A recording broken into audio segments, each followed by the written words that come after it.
2 decades, global news outlets have complained internet companies are getting rich at their expense, selling advertising linked to their reports without sharing revenue. Now, Australia is joining France and other governments in pushing Google, Facebook and other internet giants to pay. That might channel more money to a news industry that is cutting coverage as revenue shrinks. But it also sets up a clash with some of the tech industry's biggest names. Google, a unit of Alphabet Inc., has announced agreements to pay publishers in Australia, while Facebook said Thursday it has blocked users in the country from viewing or sharing news. Facing a proposed law to compel internet companies to pay news organizations, Google has announced deals with media houses. Australia's proposed law would be the first of its kind, but other governments also are pressuring Google, Facebook and other internet companies to pay news outlets and other publishers for material. In Europe, Google had to negotiate with French publishers after a court last year upheld an order saying such agreements were required by a 2019 European Union copyright directive. France is the first government to enforce the rules, but the decision suggests Google, Facebook and other companies will face similar requirements in other parts of the world. In this edition of The Big Picture, we will analyze the impact of Australia's new media code. Joining me on the program today are Abhishek Singh, CEO, NEGD, Ministry of Electronics and Information Technology, Government of India, Sumimal Bhattacharjee, Cyber Technology Expert, and Kapil Sankla, Advocate of the Supreme Court. Thank you to all my guests for joining me on this edition of The Big Picture. All right, Abhishek Singh, let me start with the program with you. Let's first try and understand and analyze the crux of the issue at hand. See, as you already mentioned, the crux of the matter remains about what technology can do in disrupting businesses. So what has happened over a period of time that since the growth of digital technologies, the digital platforms like Google and Facebook are getting the lion's share of digital ad revenues at the cost of the news houses.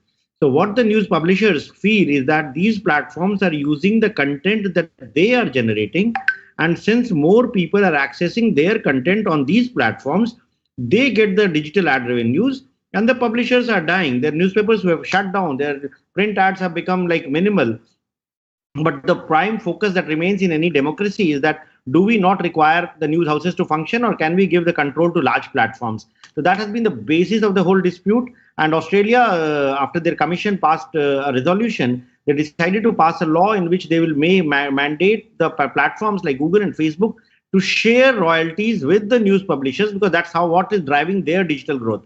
So they resisted. After some time of resistance, Google has buckled a bit. They have signed agreement with the Rupert Murdoch's News Corp, as they had done in France. But Facebook, since its prime responsibility is not only news, Google's main business is organizing information that exists on the internet. So Google is more likely to have a compromise and to find a middle path in trying to ensure that the news publishers also survive and they also use their platform for sharing the information. But Facebook is a bit tough nut to crack across the world. And since their prime business is not news, more of sharing photographs and sharing moments and sharing stories, they have not yet complied with. It will be good to see how the regulatory authorities in Australia take this matter further, because this will have a lot of lessons for the rest of the world in how do we regulate these platforms in the days to come. Absolutely. All right. Since we are here, then Kapil Sankla, let's talk about this particular aspect as well. You know, why did the companies take opposing stances, that is Facebook and Google, on the very same issue, and why could Facebook take the step that it did? Well, let me talk about Facebook first, because it's very important. You see, these are news aggregators or information aggregators, and information is power. It's now the gold, so to say. The problem that we faced with companies like Facebook is that not only they've been trying to control the news, they've been trying to control the internet, but they've also been trying to control human behavior by using the information and the news that they have. And by doing this, their control over human behavior, which basically means your buying power, what you're going to see, what are you going to think, changes. So they're doing perception manipulation. So therefore, the game is much bigger for a company like Facebook that has been doing this traditionally. There are precedents to that effect. Google, on the other hand, is a pure aggregator. Its algorithms are based purely on certain, so to say, checks and balances. that whether the catchwords are there, they actually check how many people are searching for the same term, etc. And then that site or that information rises to the top. The problem with Facebook is that this is not their core business, as rightly said by Abhishek ji. Their core business is to manipulate information so that you buy certain things, you think of certain things, and you basically, your perception changes in a certain way. And therefore, as rightly said, Google decided to get into a deal to purchase information. That's called fair share, that you always pay the source. So the concept of fair share is not new, it is internationally recognized, and Google has gone with the concept of fair share, saying that the source shall be paid. While with Facebook, the information need not be pure, it could also be corrupted. It could also be a certain information that is put in for a certain segment of the society to manipulate information for that certain segment of the society. You know, when you're talking about the toolkit case, for example, that's also media management of changing of perception of people. That's what Facebook is into. And therefore, how Google has taken care of this problem for them and how Facebook is dealing with this was tangentially different. Absolutely. All right. Thank you for taking us through that particular aspect and explaining what exactly is the issue there with these two particular tech giants. All right. Sumimal Bhattacharya, let me bring you in now. So, you know, around the world, we've seen that the heat is growing against, these tech giants and social media houses. What is it about their practices that governments around the world don't like? Well, Frank, as you have been seeing for the last couple of years, the intensity of many of the governments to look more closely at what the big tech companies are doing has been far much more pronounced. And even in this particular case in Australia, if you see, they have been contemplating it for quite some time. Now, I'll touch a little bit on this. Even from a commercial point of view, if you see, the Facebook versus Google case in this particular case, for Facebook, the news feeds actually just amount to about 4% of the total content.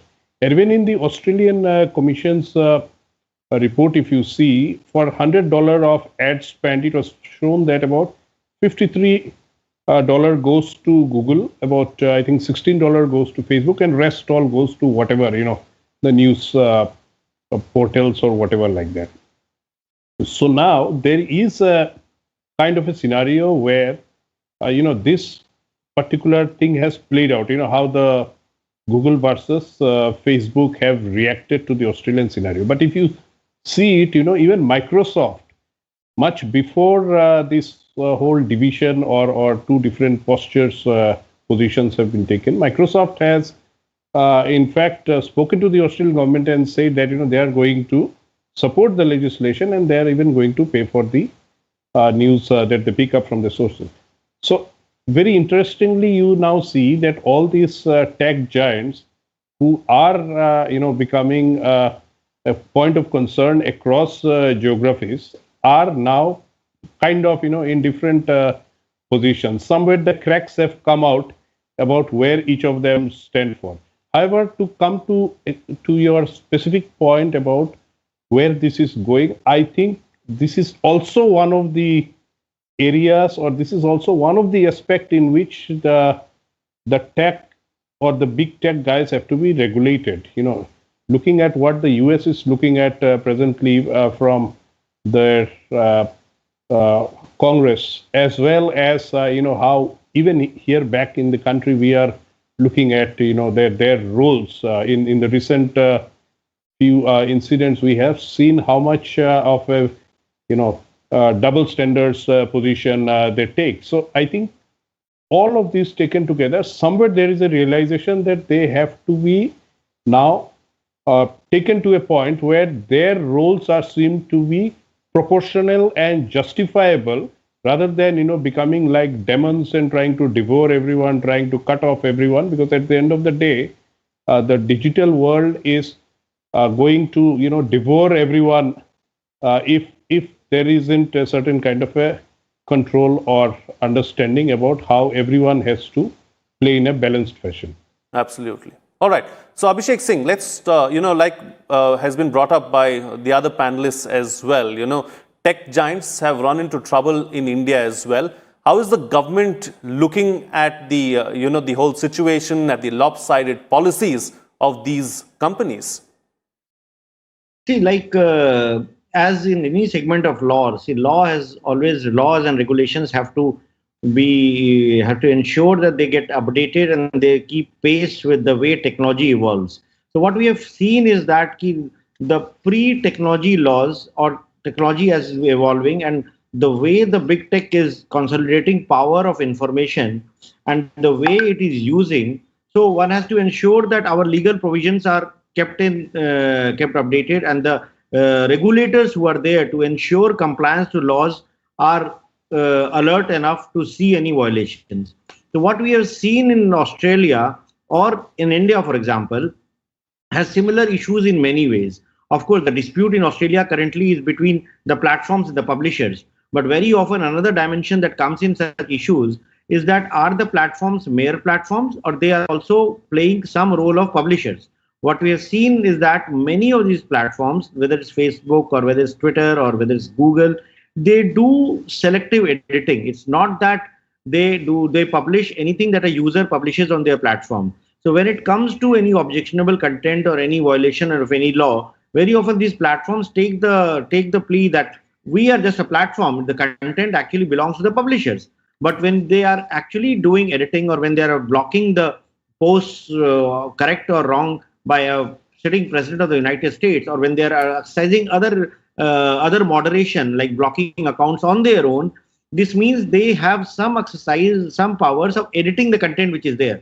So once you are doing that, they are treading on the thin line of being a platform or a publisher, and in many ways they become a publisher. So that's where the issue of applying the same norms that apply to any other publisher in the print domain or the electronic domain, a TV channel or TV news, will need to be applied to them. So that's the issue that has arisen in India. Like once you are doing that, then whether you have to conform to the publisher guidelines or the publisher norms. And the second part is that, as per the law, if the government or the competent authority has a power under the law to issue a direction to you for blocking certain content or removing certain content or blocking an account under the emergency provisions which is there, and if that competent authority has done that, then you are legally bound to comply with that till such time you get a redressal from a superior court or superior authority. So without following so in India, what happened last week, and later on they complied with it, was in that direction only. They said that it does not conform to our policies. So when it's a question between the laws of a sovereign government, like in this case the Indian government, or the policies of a platform, it's very natural and obvious that the laws of a sovereign government will have precedence. Of course, the law also provides them an option to represent and to make a case or make an appeal.